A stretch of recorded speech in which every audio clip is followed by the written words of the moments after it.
Hello and welcome to my very first blah blah video about synths. So today we're gonna have a little look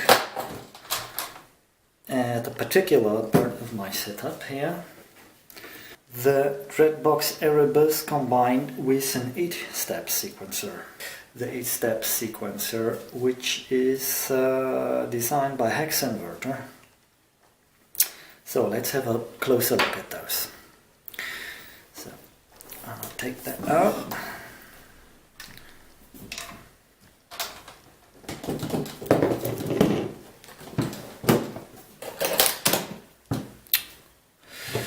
Okay, now here we see very minimalistic design. 8 steps and 1 knob for the RAID.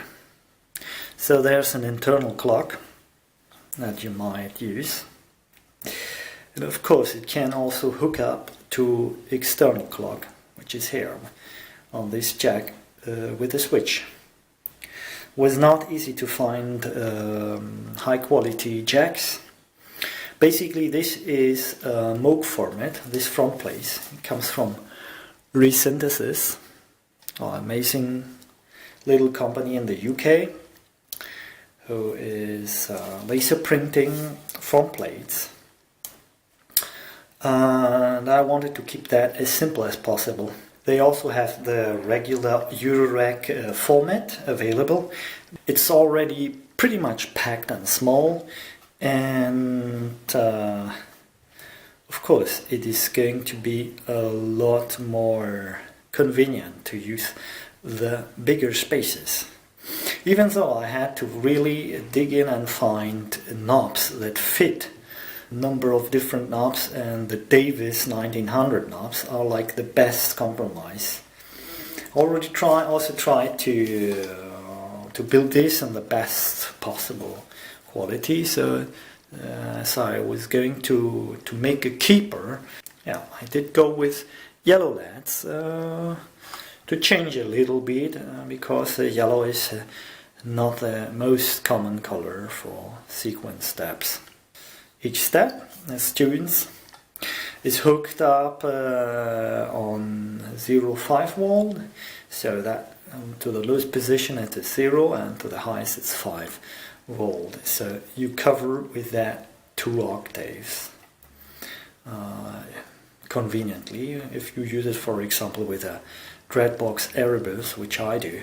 You have this switch here, which is here in the upper position. It is hold. The sequence is paused.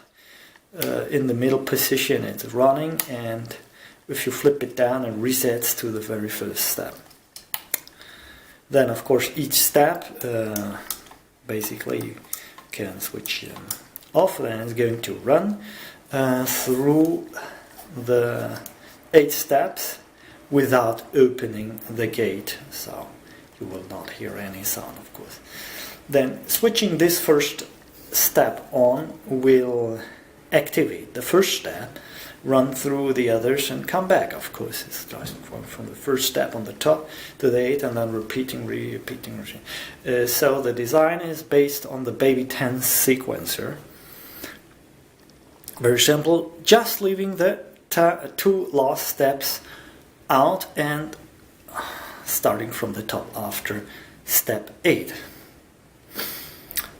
So yeah, you can switch these small switches on to activate all of the 8 nodes, or deactivate, so you will have a rest, for example. Then another interesting feature is that you might shorten the sequence, like if you switch it to the reset.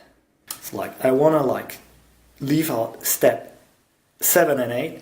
I will switch this switch to the left, which means I have a 6-step sequencing. You can also program, program the 8 steps and then have a repeating intro with only the first step. So 8 steps is really very basic, so you will end up doing some microtonal unless you will couple it with other sequencers which have longer length, and then you will possibly fit in the 8 steps like only a fill.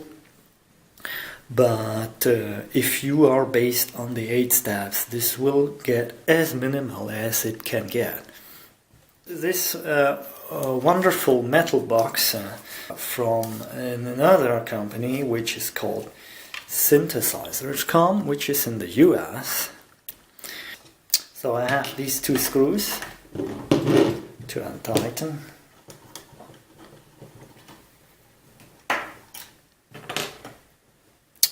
And then I may take off the front plate.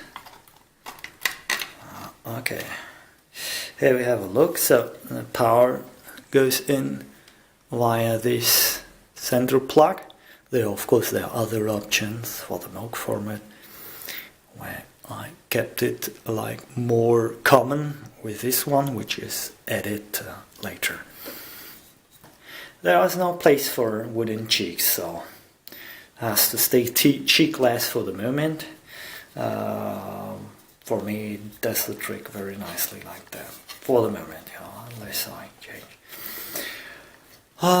So we have the PCBs, which are from Hexenwerter. He is the one who came up with that version, and of course this nice feature to skip steps is very appealing. So you have your 8 steps only, but you can play around, spice things up.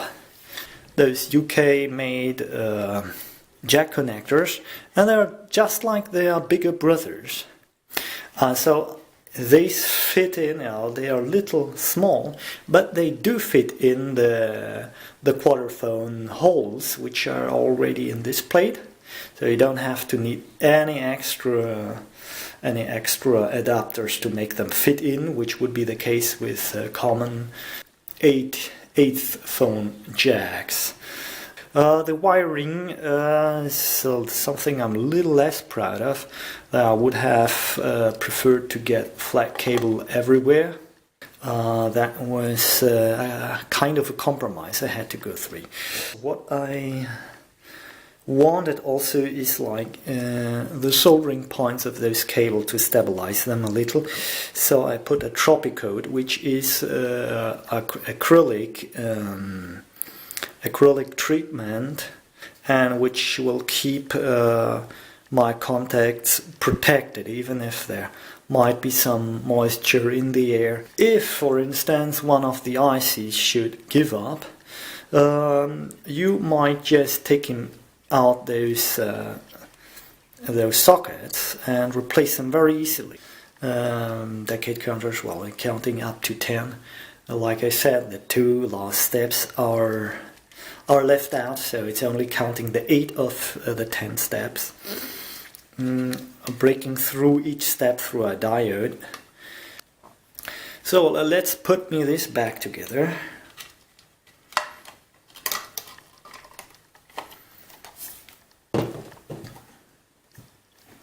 So this is a very, very simple solution.